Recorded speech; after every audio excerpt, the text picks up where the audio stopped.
Bye. Well, the world's kind of a funny place these days, would you say? It is. Odd and funny place. Here's a situation that right now, today, we have where Russia right now being ruled by an ex-KGB agent, goes out and has now invaded the Ukraine, has taken the Crimea, and is obviously advancing and appears to be like they're going to be on the march. They're going to take more land, more property. And we really don't say much about it. The left, definitely in our country, never brings up Russia as a bad guy. We then talk about the Muslim Brotherhood, for example. We actually did not support our ally in Egypt, let the Muslim Brotherhood, we knew they were the ones who were going to take over the country, then offered them billions of dollars of fighter jets. And we know how bad the Muslim Brotherhood is, and nothing bad. In fact, the Muslim Brotherhood probably is the group that goes and visits the White House more than any other group in America, and they don't have to sneak through the back door, like the Israeli Prime Minister did.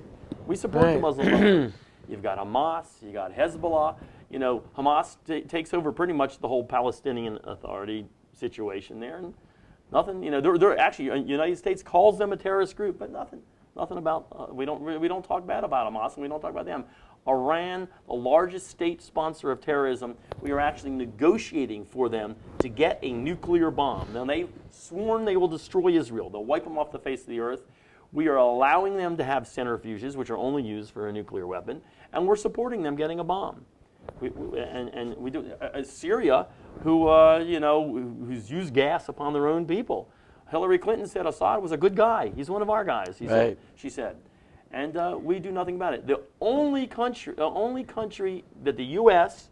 is against is that evil country of the Jews, Israel. Yeah, the problem, and all of that, the problem is Israel. Israel. Forget about Iran's nuclear weapon. Forget about it. It's Israel. And but think it's not all of the U.S. The United States is a good country. It is only, and we have to be honest, only the left in America, from the president to George Soros to Hillary Clinton to Hollywood, they don't like Israel. Now, again, they'll make it very clear. It's that dirty word, Israel. We don't like Israel. We love the Jews. Right. We just don't like Israel.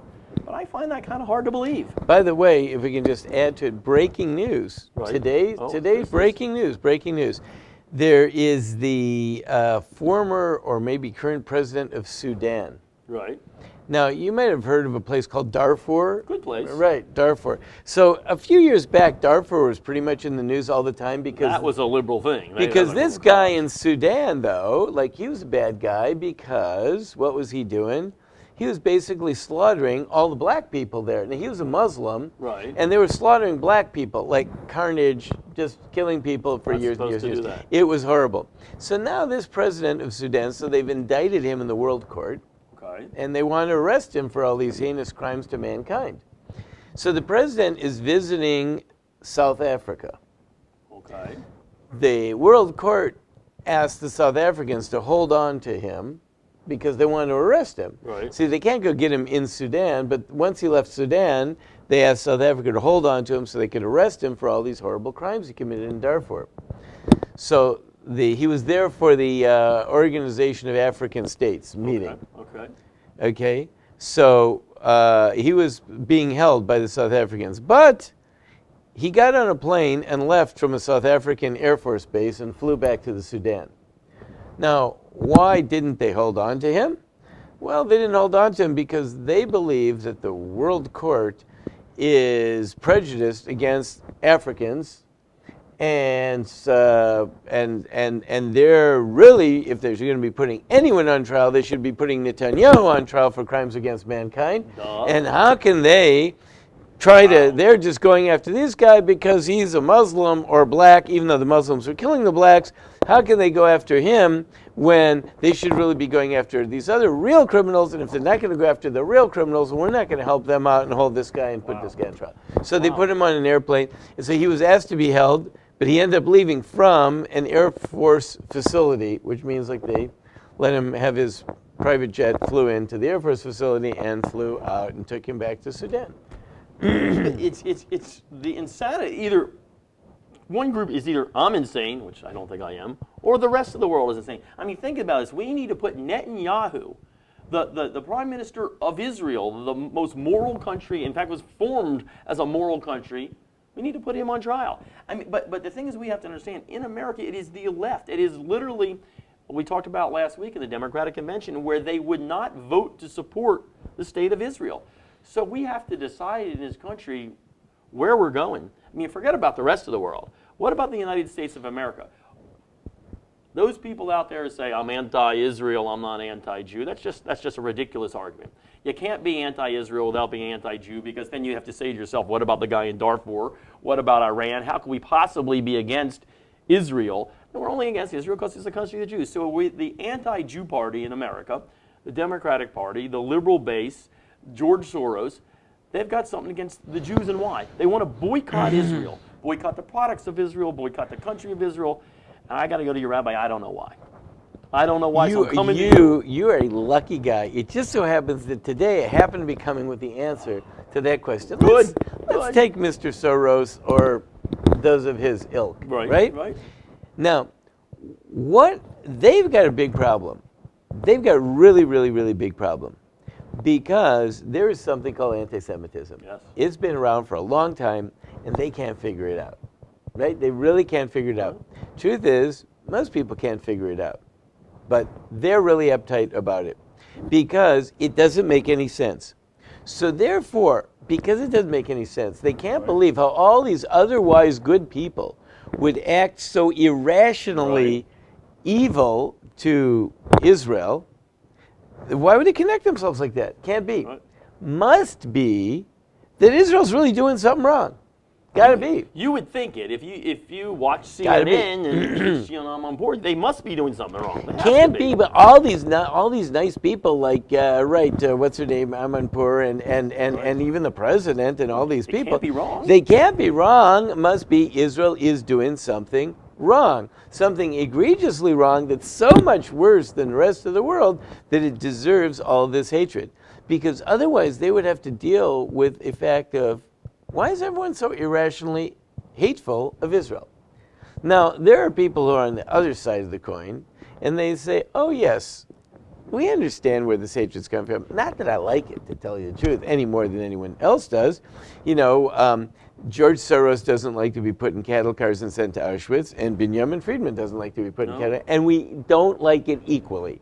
We both do not like that, and we both do not want to see that happen again. I'll give you that one. We're pretty much. I never met the guy, but I can pretty much assure you that when it comes to that, we're pretty much in agreement. We don't like it, and we don't want to see it happen. We don't want to see it happen not to us or not to any other Jew. Okay. The only thing is, how do you deal with the issue? So, how do you understand the root cause of it? According to these people, it's irrational. Well, it can't be irrational because they don't believe that there's anything irrational. If there was something irrational, then all of mankind would be irrational, and then, it's just crazy. It's a free-for-all. So therefore, it must be rational, and they can't figure out any of that reason. They blame the Jews. I say, yes, it's rational, but it's rational within an entirely different framework. So I say, well, there's the Jews. You got to go all the way back. And the Jews were booted out of Israel some 2,000 plus years ago. Right. When they were booted out of Israel, they were sent into something called the exile. They're currently in the exile. You could say, and the exile is sort of like one of those boot camp experiences or wilderness survival course. Right. So Israel is going through this really long wilderness survival course, and it's really cool, by the way. In these wilderness survival courses, like the kids don't usually die, although they might think that they're going to. Right. Because they got it structured so that someone's there, who works for it. To make sure it doesn't happen. Because the parents are paying for this, right? So they don't want the kid to die on this. So someone's there. Now they make the kid think that if he doesn't scramble, he's not going to survive in the wilderness. And that's what they want to bring out in him, all these traits that are necessary to survive. And they're going to teach him how to work with the team and learn all the stuff that the kid is really failing in society when he's living at home with his parents who are giving him all the comforts of home. So they said, no, he's got to get out there in the boot camp and learn how to make it, and it'll be good for him. But they are there. The administration who are running the thing are there to make sure that if the kid's life is actually in danger at the last minute, they will save him. And that's kind of how the Jewish people, now I'm not saying this for every single Jew because we all know A lot of Jews didn't make it. 6 million more recently, and plenty more millions before that. But the Jewish people as a whole are in this survival course. The fact that the world doesn't like them, that's why it's a survival course. They are put into a world that has natural predators. It's not really that the lions and the tigers and the bears don't like me. It's just that they're sort of programmed to eat people. Right. Right. That's the way they're just doing their thing. So you're saying the world is programmed to hate the Jews? So the world is programmed to provide difficulties for the Jews. And there are plenty of people out there who really dislike everything that the Jews stand for. Not everyone, but there are enough people out there, just like not everyone. The kid goes through out in the forest. Right. Not everyone's trying to kill him, but maybe a couple of animals are because they're hungry. So, and you have their ups and downs. You have your good times and you have your bad times. And, sometimes you're doing better and sometimes you're doing worse. But we understand it's a tough neighborhood. And we understand that even now, when the Jews are trying at the end of this, hopefully the end of this long exile, as you're getting home, you understand that when you come back home, the people that have occupied the land in the interim are not just going to pick up and move away, and that they have their tension, and it's not just all going to happen smooth and easy. It's not going to be nice. Right. And therefore, when you approach it, you understand, of course, they're going to pull out all stops, and anything that happens irrational is to be expected because it's irrational. The whole thing is irrational. They just they put up all kinds of difficulties. It's like when you're running through a course. I just heard some lady talking about how she was taken through a course for training for a police to see how the police deal. So they have domestic dispute. Domestic dispute, and a husband and wife are arguing. The policeman shows up there. Right. Okay, so the lady in the dispute, and the husband, he's got a gun or something like that, and they're all pointing at the husband. The lady walks over to the sink in this domestic dispute, and she pulls a gun out of the sink. Right. Yeah. Whoa, what do you mean? Where did that come from? A gun on the sink? Because they plant all that stuff there because it's designed to teach them any freaky thing can happen. So you're saying this is all by design? By design, that any freaky thing can happen, and you never get surprised. So this 20-year-old actress in Hollywood who can't even spell her name, who knows to boycott Israel, she's there by design. Right. Now, who gets freaked out totally about this? The people that don't have that approach. The people that are expecting the world to be rational. So listen, what am I doing? I'm trying to be a nice guy. I'm a good neighbor. I help you out. I do everything that I possibly can. I feel your pain. I do everything that and yet it's crazy.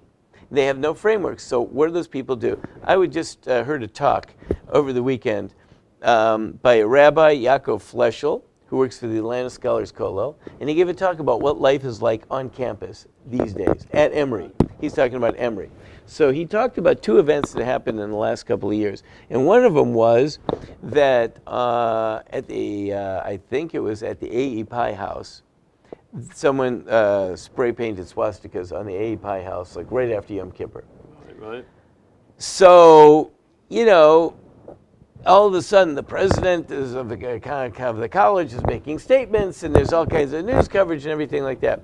So the truth is, in some way, it's an act of vandalism. You go out there, you get some spray paint, you spray paint it up, right? It could have all gone by, but what happened? So he said, what happened is it turned into a national event, and the president had to come out and make a statement, which of course got media coverage, which of course turned into a big thing, because the parents of the kids freaked out. You've got to do something, you've got to do something, you've got to do something. No, who are the parents that freaked out? The parents of the kids who are the least affiliated, don't involve themselves in Jewish activities on campus. Yep. They have nothing really to do with Jewish identity. They went berserk over the swastikas. That's usually how it happens. The more affiliated you were, the more religiously involved or Israel active you were, they took it okay, swastikas, okay, we got to deal with it. They were the ones that were actually the most likely to consider the fact that it was just stupid vandalism. Which makes sense, right. they were the ones that didn't see it as like a world. You know, they look, it might be, but it might not be. And so they not. let's just figure it out, you know. But the other people, they just went totally berserk, and they flooded the president of the college with all these complaints, and he had to react to it, and he turned it into an issue, because they couldn't deal with the fact that someone spray painted a swastika on this Jewish building. That's interesting. Interesting way to look at it. You're right. Same thing. He says, you know, fast forward. The BSD, the Boycott, Sanction, Diversify. I don't know what it stands for. Yeah, Boycott, Sanction, Diversify. Okay. So boycott, sanction, and diversify people, which, by the way, the diversify people is, I've got a guy in my congregation who sells a certain type of equipment. I don't want to get into too much details, but he sells a certain type of equipment in the Arab countries, right? But he is he's a Jew, of course, so they can't buy from him. So what he does is he makes this equipment, he ships it to Israel. In Israel, they take it to the Gaza, Right. and in Gaza, he's got an agent who sells it all around the Diversification. right. So if they diversify, you know, so they don't want to buy stuff from Israel. So he's like, okay, you don't buy stuff. He's got a guy working for him, Makes sense. and he sells to the guy in Gaza, and the guy in Gaza sells to, like, you know, and then it comes from Gaza, and everyone's happy, Makes sense. right? Makes sense. Everybody's That's how happy. you diversify. It all works out. Yeah, that's it. They're going to diversify from Israel. Okay. Anyway, the Palestinians put up a wall, the Israel apartheid wall. Right. They went to Emory and they built a wall. They said, this is Israel, it's got a wall, and behind it are the Palestinians, and it's apartheid, and all that. And the Palestinian group came out and they stood in front of the wall and they passed out leaflets and all that. Right. So according to Rabbi Fleschel, like, the Palestinian group on Emory campus has like maybe 10 people. So, you know, they have a hard time getting a minyan. I You know, think that would be they tough. don't really even have 10 people. So they put up the wall. So what happened? So all of the group leaders like himself, they all spoke to the people and said, just ignore it, it'll go away. Okay, what happened? Bunch of Jewish kids went out there and knocked it down. They tore down the wall. So, of course, the Palestinians put the wall back up. They said, you see? You see? They can't even tell. They tore down the wall. Now, who knocked down the wall? The kids that never come to any Jewish groups, they never come to any services, they never participated in anything. They could not tolerate the wall being there. All the kids that are more highly affiliated, all the kids that go to services and participate in activities. Understand a little more, too. So they said, like, you know, the best thing is to let it go, right? But these other people, they freaked out because they spend all the other people, I believe, spend all their time oblivious to all this stuff, thinking it doesn't affect me. All of a sudden, one day they're walking by and there's this wall staring them in the face. They don't know how to react, so they just knock it down. They got to knock it down because they got to get rid of it. And of course, assuming if you knock it down, it will go away, right? Whereas the other people understand, like, this is the way of the world. You know, we're Jews. Accept your fate. Deal with it. You can't just knock it down. So here's the poor Jew. He feels guilty, so he can't blame himself. And what is happening on campus? So either they knock it down because they feel very Jewish inside and this really insults them, or they hate Israel. So for a lot of Jews, it's really hard to hate Israel, so they go knock it down. But ultimately, when that doesn't work, they will be forced to have one of two choices. Either they're going to have to start getting more affiliated and find some framework and a way to understand this and an explanation for it, which the Torah would provide for them as one place, or they're going to have to join the other side and say that Israel is just bad and the Jews are bad. So you think that's how, and liberals and secular Jews have, you know, always worked together here, you think that's how the whole left movement became to hate Israel, because They're left with no choice. They have no choice. The only rational explanation is it's Israel. Right? They must be right, you know. Which is really interesting, by the way. Like, these people would normally say you're blaming the victim. Right, because that's what Normally usually the left means, and that's why I'm confused. Normally, but you know, when stuck we with like the underdogs. How have the Jews not become the underdogs right, anymore? when stuck with no other solution, So then they'll have to blame Israel, because there has to be a way to explain it. If you have particularly a Torah perspective, now you don't like it, and it is dangerous, and you don't like to get hurt, but you at least understand where it's coming from. You have a framework. And I'll tell you one last thing. You also have a hopeful vision of resolution. If you're a religious person, you not only understand where this is coming from, but the very fact that it's happening irrationally shows you that, hey, that plan, it actually is playing out. It doesn't make any sense, but there it is. Right. And it's actually playing out. Well, the end of the plan, this is the famous passage in the Talmud.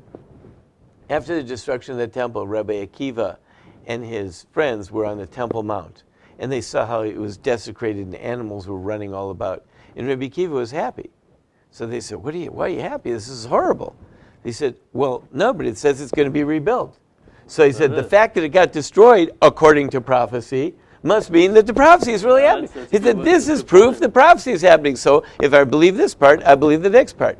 Which means that someone that believes in all this craziness going on called anti-Semitism, it's almost a proof that in the end it's going to get resolved. And I got to admit, I feel that way, so that makes sense. So I guess to put myself in the other person's mindset here, you know, I don't believe in all this. In fact, I'm scared of all this. I don't want to hear about all this. Terrifying, yeah. I don't want to hear about this. So again, got to be the Jews. It's got to be their fault. It's got to be their fault. And you can't, and you don't believe, since you don't believe in the plan, you don't believe in the resolution. Right. So I got to find a resolution, which is why if you talk about, like liberal thought, they always have to find a solution to every problem. In other words, the world is going, climate is changing, or it's not getting hotter anymore, it's just changing, it's whatever it is. But if we don't do something, the people are going to go extinct.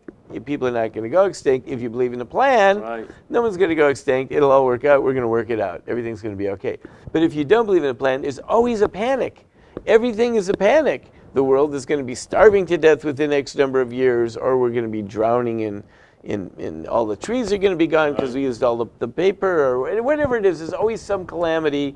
There's always some problem that we're always terrified about, and we have to find a solution for. Whereas people who see the big plan say, oh no, things are working according to the plan. Things happen like this. It's all part of a plan. Well, I can't argue that. The only thing, I guess, just leaves me that one question, which I don't know if you can answer with the left, is still, how can they believe in a boycott when it could be so genderly specific that it kind of bothers me? It could be a girl cot, a trans cot, or anything else, and I'm just a little worried about that. So that's the only thing. I don't know if you have an answer in that little bag of book, book you have there. Probably because Israel is so evil, it probably is a boy. I guess that it probably wouldn't be a girl or a trans sense. Or something like that. Well, so that we'll have to have another whole episode on here. This whole thing. Right. With already at such a young age, it decided it was a boy. Didn't even let it give a chance to grow up and find its gender and choose what he wanted to be. Right. Yeah. Well, this answers a lot of questions for me. I get it now, and I think for a lot of Jews, listen, I don't, me, I don't want to be a guy pushing one political theory one way or another, but you should think about it a little bit. There is no doubt that the left, and now I understand why, is not just anti-Israel, but anti-Jew, and there's a reason for it, and I think the rest of us Jews, we got to come to some terms here. Understandably, they're scared. They're scared, and they don't know what to do about it. I'm scared, but I think I know what to do about it. That's the big difference. At least you know how it's going to turn out. Yeah. All right. Good show. Good topic. We'll see you next week.